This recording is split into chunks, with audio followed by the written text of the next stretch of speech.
नमस्कार.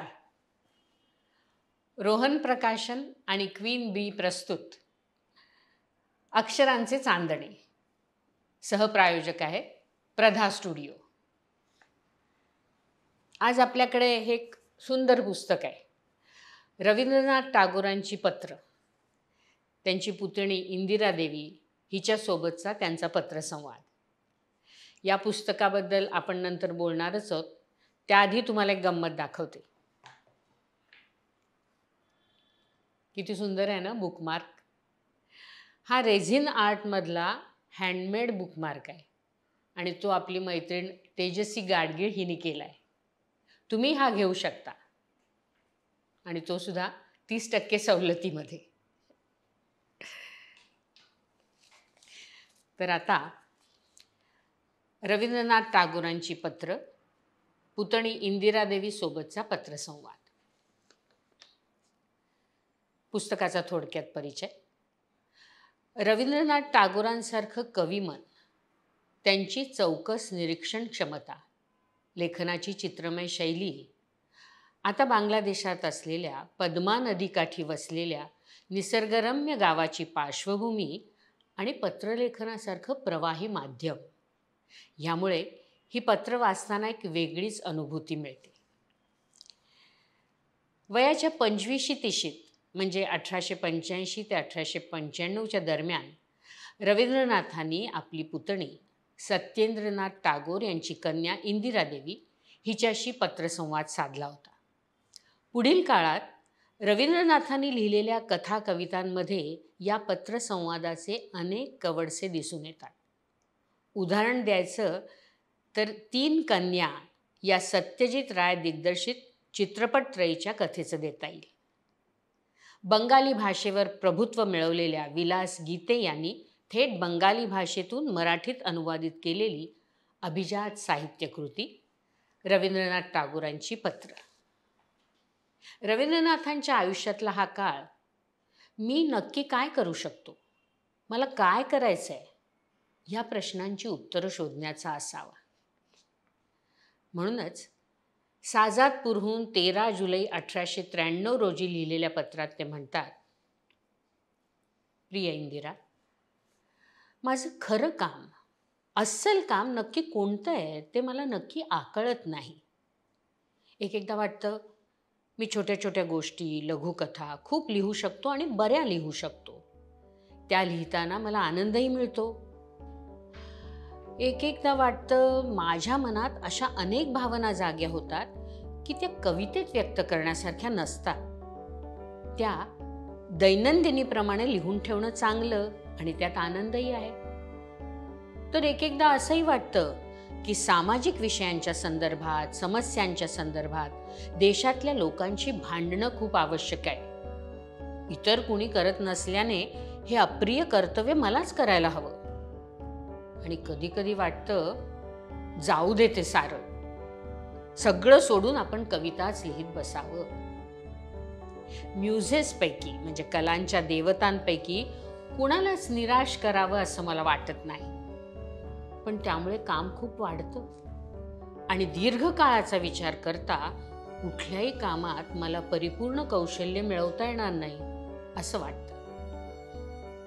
कुठल्या गोष्टीमुळे जगाचं भलं होईल यापेक्षा मी कुठली गोष्ट अधिक चांगली करू शकतो हे महत्त्वाचं आहे. माझ्या बुद्धीप्रमाणे कविता लेखनावरच माझा सर्वात अधिक अधिकार आहे.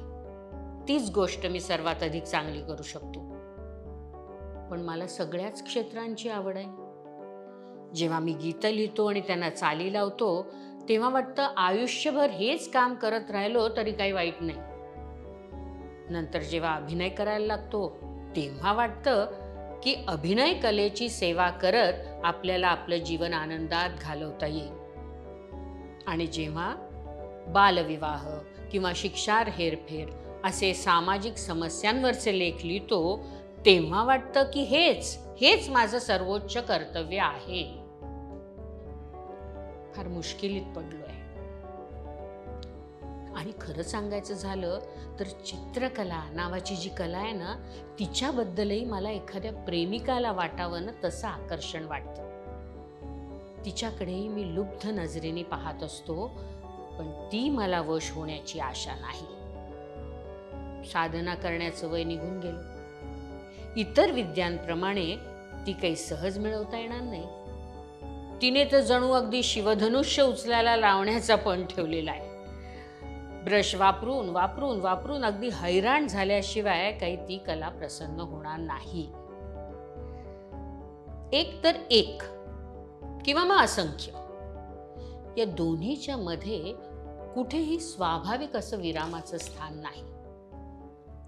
समजा 5 म्हटलं तर मग 6 स्वतःच पुढे येतो. 6 नंतर 7, 8, 9, 10 अशा सगळ्या संख्या रांग लावून अनिमिष नजरेने आपल्या चेहऱ्याकडे पाहत अपेक्षा करत राहतात. त्यामुळे फक्त कवितेकडेच लक्ष देणं माझ्यासाठी सर्वात अधिक सोयीचं आहे. कवितेनेच मला सर्वात अधिक साथ दिली आहे. ती माझी खूप काळापासूनची अनुरागिणी आहे, संगिनी आहे. तू माझ्या जालफेला जाळं टाकणं या कवितेचा अर्थ विचारलायस. ती कविता माझ्या समोर असती तर तिचा अर्थ स्वतः नीट समजून घेऊन मी तुला समजावून सांगू शकलो असतो. पण तरीही अंधुक असा आशय माझ्या स्मरणात आहे. समज एका व्यक्तीने आपल्या जीवनाच्या प्रभातकाळी समुद्रकिनारी उभं राहून सूर्योदय पाहिला. तो समुद्र म्हणजे त्याचं स्वतःचं मन आहे किंवा हे बाहेरचं विश्व आहे का भावनांचा समूह आहे, ही गोष्ट स्पष्टपणे सांगितलेली नाही. तर त्या अपूर्व सौंदर्यमय अशा अगाध समुद्राकडे पाहता पाहता त्या माणसाला वाटलं, या रहस्यमय समुद्रात जाळं टाकून पाहावं काय मिळतंय ते. असं म्हणून त्यांनी समुद्रात जाळं फेकलं. त्या जाळ्यात नाना प्रकारच्या अप्रूप वस्तू येऊ लागल्या.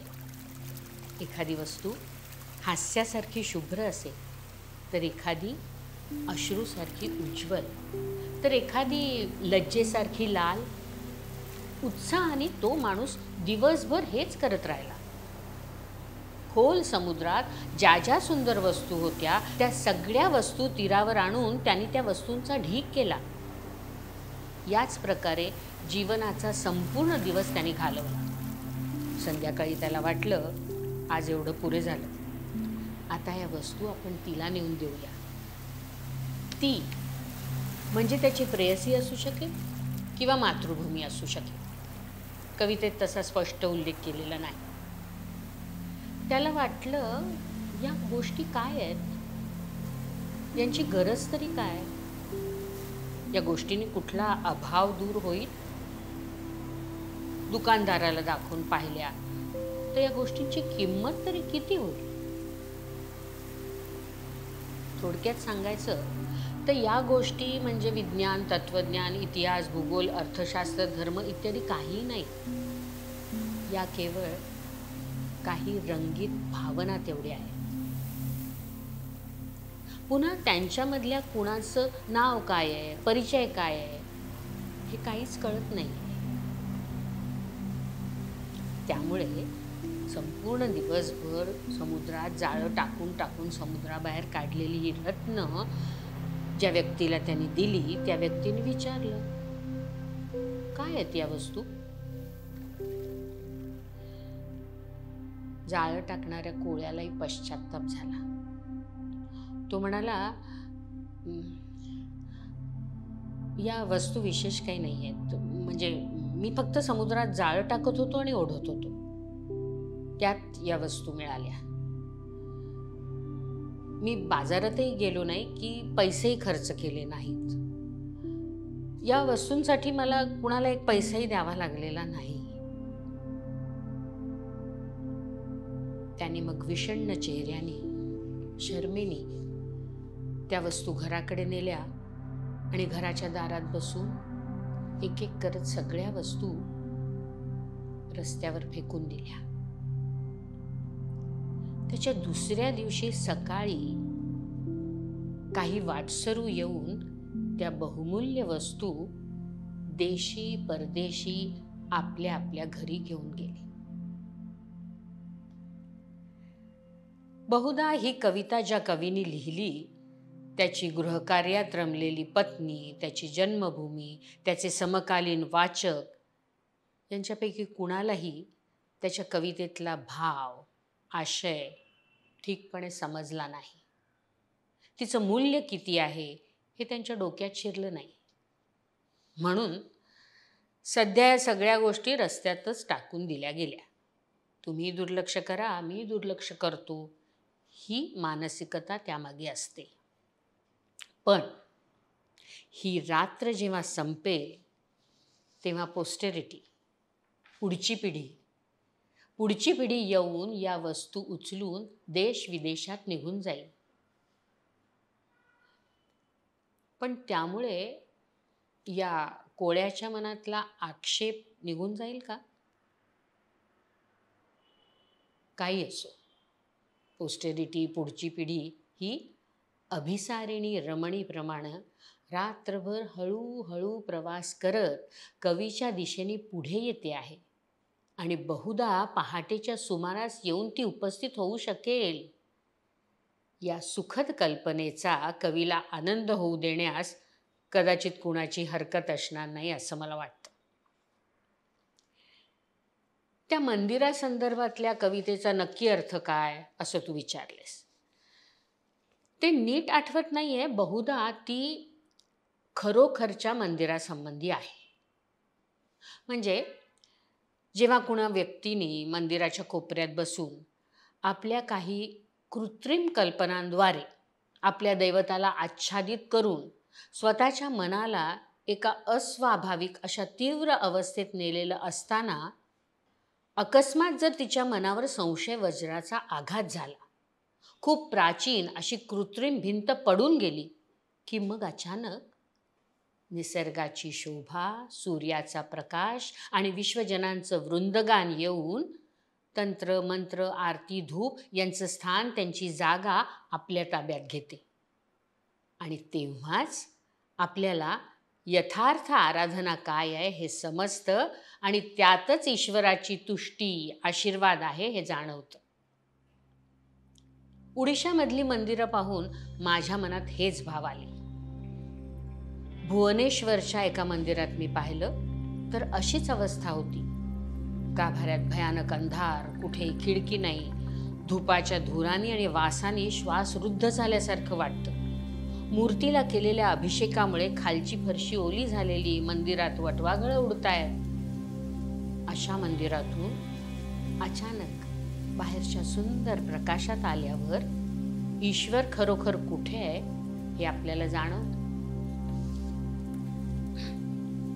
कलकत्ता, 7 ऑक्टोबर 1894. प्रिय इंदिरा, तुला मी जी पत्र लिहिली आहेत त्यांच्यामध्ये माझ्या मनातल्या विविध भावना ज्या प्रकारे व्यक्त झाल्या आहेत तशा माझ्या इतर कुठल्याही लेखनात व्यक्त झालेल्या नाहीत. मी जेव्हा तुला पत्र लिहितो तेव्हा मला कधीही असं वाटत नाही की तुला माझं काही लिखाण समजणार नाही किंवा चुकीचं समजेल किंवा तू त्यावर विश्वास ठेवणार नाहीस. मला कधीच असंही वाटत नाही की ज्या गोष्टी माझ्यासाठी सत्य आहेत त्यांना तू निव्वळ कवी कल्पना समजशील. म्हणूनच मी ज्या प्रकारे मनात विचार करतो अगदी त्याच प्रकारे सहज तुला लिहू शकतो. तुझ्या अकृत्रिम स्वभावात एक सरळपणा आहे, स्वच्छता आहे. सत्याचं प्रतिबिंब तुझ्यामध्ये अव्याहतपणे प्रतिफलित होतं. ऐकणारी व्यक्ती आणि बोलणारी व्यक्ती अशा दोघांमुळे रचना होते. तटाला स्पर्श करते पाण्याची भरती तेव्हाच कलध्वनी तयार होतो. वाऱ्याने वनलता थरारून उठते तेव्हाच मर्मध्वनी येतो. तर ही रवींद्रनाथ टागोरांची पत्र वाचताना खरोखर आपल्याला एक वेगळी अनुभूती मिळते ना. आणि त्यांच्या आयुष्यातला एक कालखंडही आपल्यापुढे उलगडत जातो. तर अशीच सुंदर वाचनीय पुस्तकं घेऊन पुन्हा मी तुमच्या भेटीला येईन. तोपर्यंत पाहत राहा अक्षरांचे चांदणे.